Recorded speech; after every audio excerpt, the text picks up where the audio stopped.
ప్రభునందు దేవుని పిల్లలైన క్రీస్తు సంఘ సభ్యులు క్రైస్తవులైన మీకందరికీ మన ప్రభు ప్రియరక్షకుడైన యేసుక్రీస్తు వారి శుభాభివందనాలండి.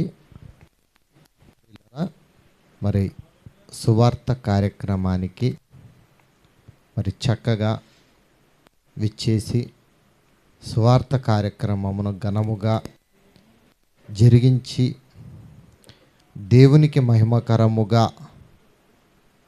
జరిగించి ఆయన పనులలో మనం ఎల్లప్పుడూ ముందుకు వెళ్ళాలి అని నేర్పిస్తూ వస్తున్న మరి దైవజనులు చెవిటిగూడెం సంఘ కాపరి గారైన రాజేష్ గారికి మా యొక్క వందనాలు తెలియజేసుకుంటున్నామండి.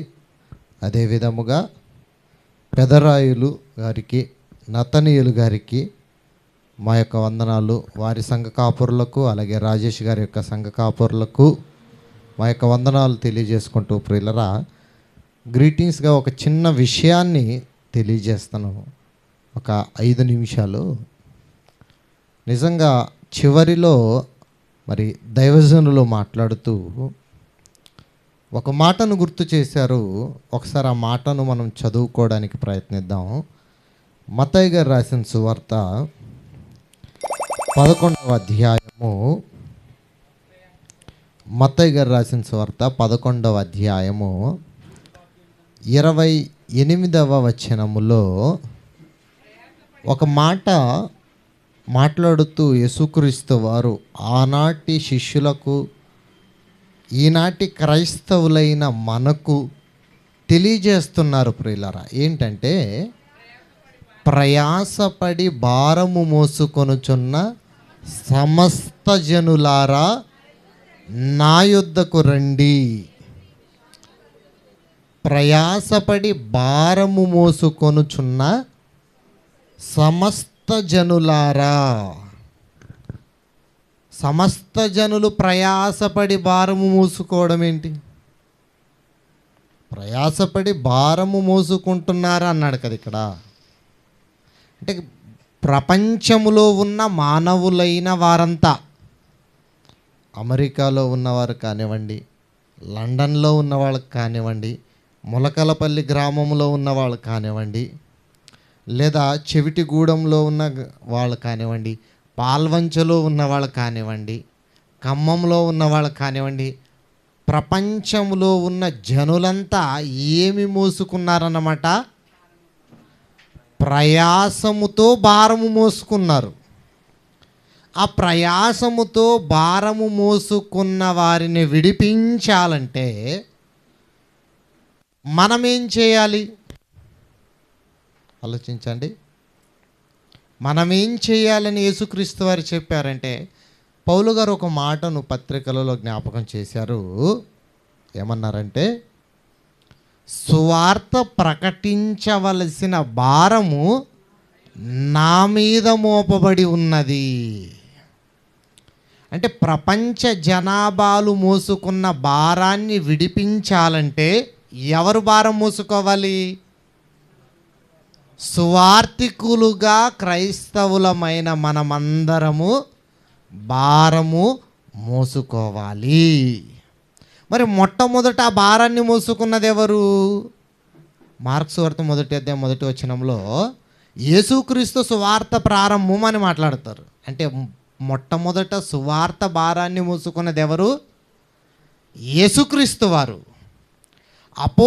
మార్కు సువార్త చివరి అధ్యాయానికి వెళ్ళారు అనుకోండి, 16వ అధ్యాయం 15వ వచనం 16వ వచనంలో సర్వలోకానికి వెళ్ళి సర్వ సృష్టికి సువార్త ప్రకటించుడు అని అపోస్తలులైన వారికి భారాన్ని మోపారు. మరి వాళ్ళు సర్వలోకం తిరిగారా తిరగలేదా అంటే 20వ వచనం ఒకసారి ఎవరైనా చదవడానికి ప్రయత్నించండి. అపోస్తలుల కార్యాలు 16వ అధ్యాయం 20వ వచనం.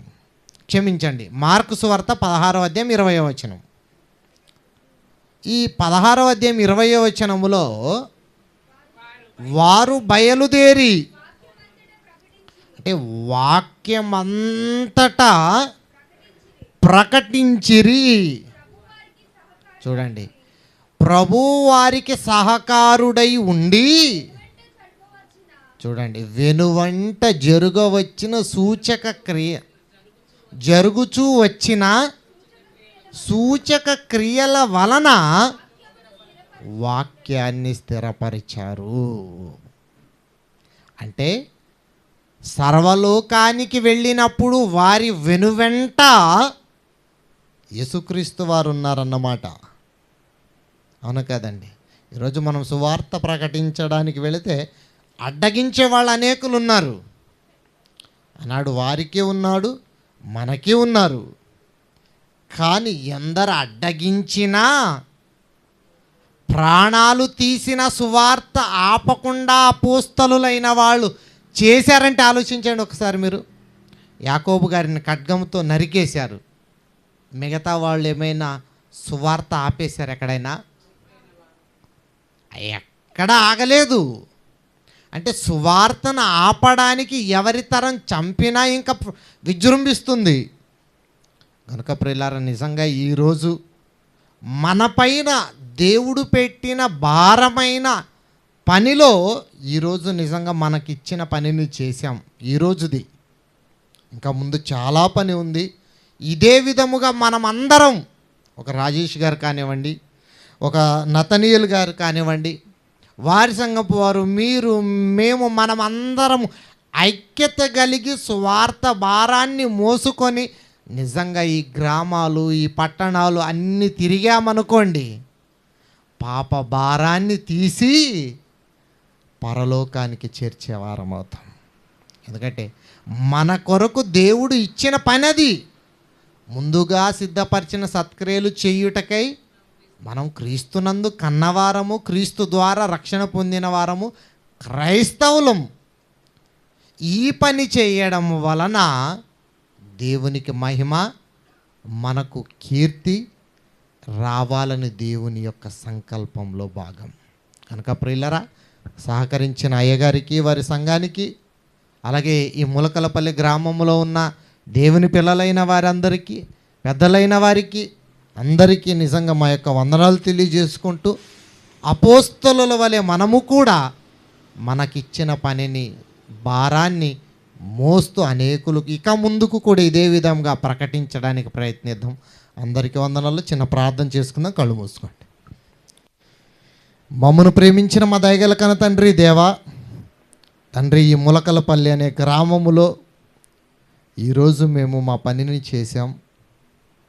వారి హృదయములు తెరవలసిన బాధ్యత మీదే తండ్రి. వారి హృదయములు మీకు ఒకవేళ అనుకూలమైనవైతే వారి హృదయములు తెరిచి యేసుక్రీస్తు వారిని నమ్ముకొనుటకు వారికి సహాయమును అనుగ్రహించండి. ఇగో దేవా, ఈరోజు నీ పిల్లలైన వారు చేసిన సేవను గుర్తించండి.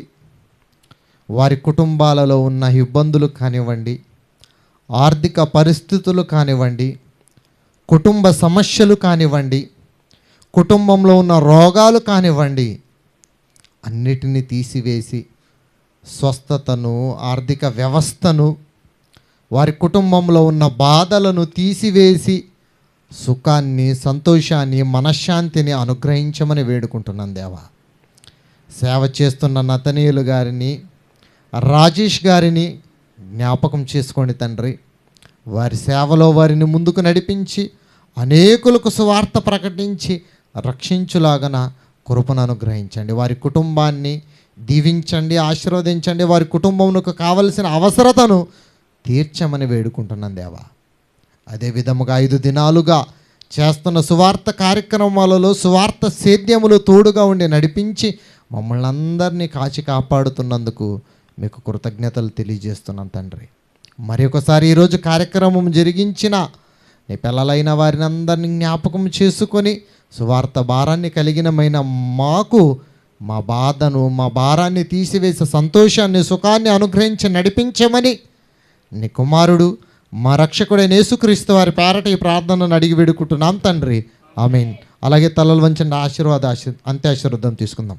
మన కన్న తండ్రి అయిన దేవుని ప్రేమ, మన దేవుని కుమారుడైన యేసుక్రీస్తు వారి యొక్క కృప, పరిశుద్ధాత్మ దేవుని యొక్క అన్యోన్య సహవాసము ఇక్కడున్న సకల పరిశుద్ధులకును, సువార్తను జరిగించిన వారికి అందరికీ, సకల దైవజనులైన వారికి తోడయుండునుగాక. ఆమెన్. అందరికీ వందనాలండి.